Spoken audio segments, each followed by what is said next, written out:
Are Black fathers building the next generation of Black fathers? I am Maurice of Makn Life Mobetta Podcast, and we are empowering Black men who grew up without fathers to live a godly, purpose-driven life through faith, healing, and sharing our testimonies and sharing our stories. Yes, Black men are raising and building up our next generation of Black fathers. And I want to commend those Black men that are doing that. I want to commend you on being there for your child, being there for your son, being there as the father, being there as the protector, the provider. Even if you are not in the same household with your son, I want to thank you for all that you're doing to be a part of your son's life. Even for the fathers that had to fight to be a part of their son's life. And what do I mean by fighting? I had a couple of guests, actually, that were friends of mine that had to fight to be a part of their son's life. Meaning the mother, for whatever reason, the mother didn't make it easy for each of them to be involved in their child's life. So I have so much respect for them. I commend them on what they did in order to be a part of their child's life and for the example that they are setting, they have been setting for their sons, in spite of the obstacles that was placed before them in order to not make that happen. I know this podcast is about fathers who are not involved in their child's life. And I don't want that to always like that to be the focus. There are so many different dynamics to this. I've heard that, and I agree that this is a heavy subject, a heavy topic to deal with, a heavy topic to even talk about because it's not easy. It's not an easy thing to talk about. Some people don't like talking about it because of the memories that comes along with it, because of the emotion that comes along with it. So they don't talk about it.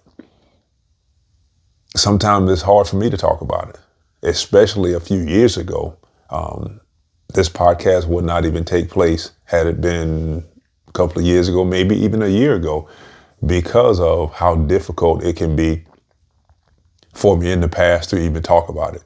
So I want to thank the fathers that are involved in your son's life, that are participating, that's doing the things that you need to do in order to make that happen. For those of you that don't know, I've been in the school system as an educator for over 25 years. I want to say about 27 years. And in the school system from all grade levels, from K all the way through high school, the number of kids over my career, the number of Black boys, young men that didn't have fathers involved in their life. And some of the situations that they ended up in, some of the behaviors, not all of them were in bad situations. Not all of them had bad behaviors. And I'm not saying that having a father in the house is going to guarantee that your son is not going to get in any trouble. I'm not saying that. There was a large percentage of Black males, Black boys in school that came out of single parent home where the mom or the grandmother or both the mom and the grandmother were raising the boys to try to be young men. And on a previous episode, I talked and thanked the moms and the grandmothers for the roles that they played involved, the roles that they played with raising us, like my mom and my grandparents. My mom was a single mom of 3, and the role that she played and the sacrifices that she made in order to make sure that me and my 2 brothers didn't go without. And there are grandparents that are doing the same thing as well. And being in the school system, I saw that so much where there a lot of the kids, a lot of the males didn't have fathers in the home. And I couldn't help but think like how things could be different if the father was in the home. I don't have any kids, no biological kids. I always wanted kids. And it didn't work out that way. And when I see situations like that, my heart goes out to each one of those young men. And my question would always be, how could God bless you to help produce someone, another person, a human being, and you not want to be involved in that child's life for whatever reason? I'm not here to judge. I'm not here to pass judgment on anyone. I don't know what's going on, even with my father. Yes, I used to have some hard feelings towards him in regards to him not being involved in my life. And I'm so glad that God has delivered me from those feelings to, I believe that he wants to do the right thing. For whatever reason that he's not involved in my life, somewhere deep down inside, I believe that that's what he wants. I pray for my father. I pray for fathers that have kids, that have sons that are not involved in their son's life for whatever reason. I know that has to be something that they deal with, that their conscience deal with. And my heart goes out to them. And that's why I want to take the time on this episode to say thank you to all the brothers. Thank you to all the black men that are, I'm not saying stepping up, but that are being fathers. Some of you are being fathers to sons that are not biologically your kids, and you're stepping up and you're being fathers. There are different ways that black men are stepping up and being not just father figures, but actually fathers to some of these kids. You have coaches that are of athletic sports. You have mentors, educators, being in the school system. I know I have been not just a teacher, a mentor, not just a father figure, but fathers to some of the kids that was involved in my life through sports, through education. And I took that position very seriously because I don't have my father involved. And I know the things that I went through. I know the feelings that I felt. I know all of the emotions that I went through in regards to that. And when I see some of these kids in school, now I can relate to them because I see myself back then where they are now. And there have been times when I talk to them and I'll ask myself, who do you live with? I live with my mom. Or I live with my mom and my grandma. I said, okay, so just your mom and your grandma. What about your dad? Oh, he's not around, or whatever reason they would tell me. Sometime when I mention something about the dad, their emotion would go from one extreme to the other, to where they're mad and upset. Oh, don't say nothing about it. Don't bring his name up. And it's just, they're going through those emotions because the father is not involved. And when I was their age, the different ages growing up, I didn't know what was going on for a while. I didn't know why I was feeling the way that I was feeling. I didn't know why I wanted to be a part of certain things, certain groups, certain organizations.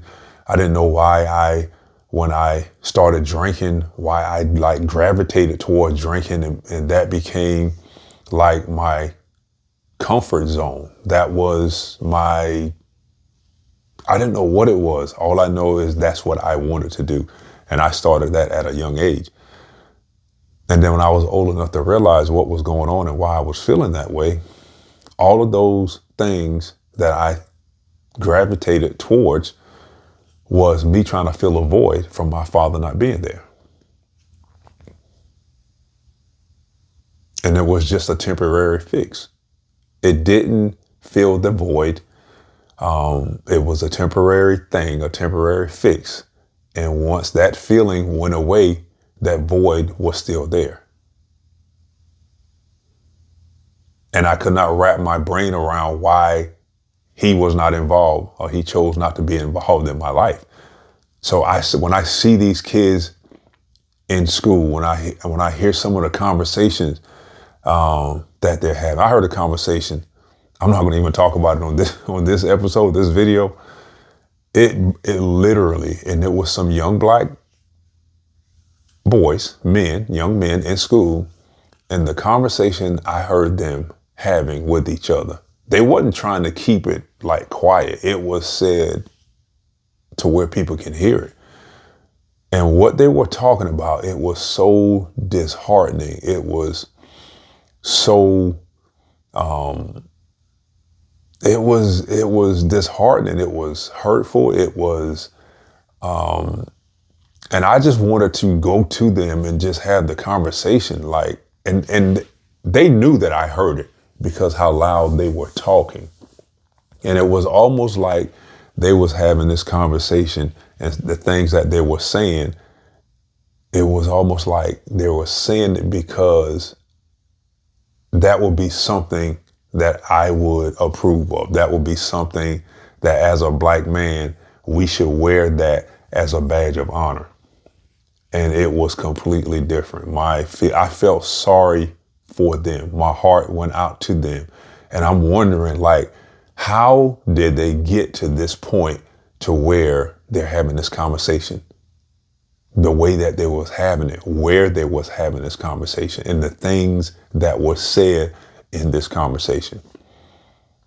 It was so disheartening. And I did everything to keep my mouth closed and to mind my business and to not say anything, because why I did, it wasn't the time or place to do that. And then you don't know how, having been in the school system for so long, you don't know how some of these young people think. You don't know how they're going to react, any of that. So I listened to the Holy Spirit and was like, you know what? I can't say anything to them. I can pray for them, but it broke my heart to hear that. And I was wondering, like, is this where we are now? Is this where we are now? So it is important for the black men that are being fathers. Thank you so much for doing that. When I see you out somewhere in public, when you have your son, when you have your children, your daughter, I smile because it's a great thing. I love seeing that. I love seeing you be involved with your children's life. I love seeing the child, their facial expression, because you are involved, and how much that means to them. Even when you're disciplining them. Some kids in school wish they had someone to discipline them, because what? That is attention that you're giving to them. Some of these kids don't have that. They don't have anybody to discipline them. Some of them do things in order to get attention because they don't know what they're going through. They don't know where these feelings are coming from.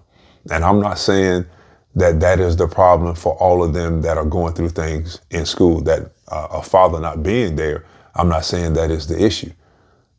But when I do talk to them, when I'm led to talk to them, I say, who do you live with? And when they tell me, and I ask another question, and it gets to, if it's at that point, sometimes the father is there in the house. He's in the house, but he's not involved in his son's life.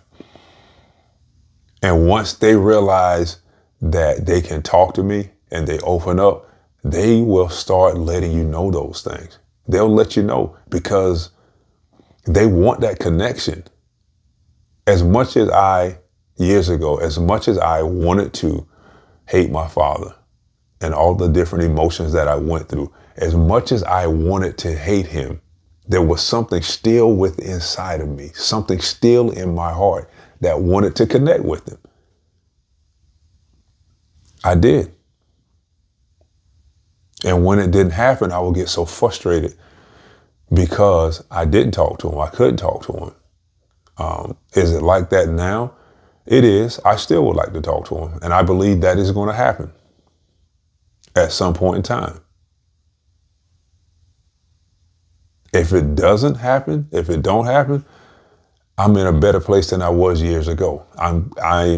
It's not going to get me into this place of,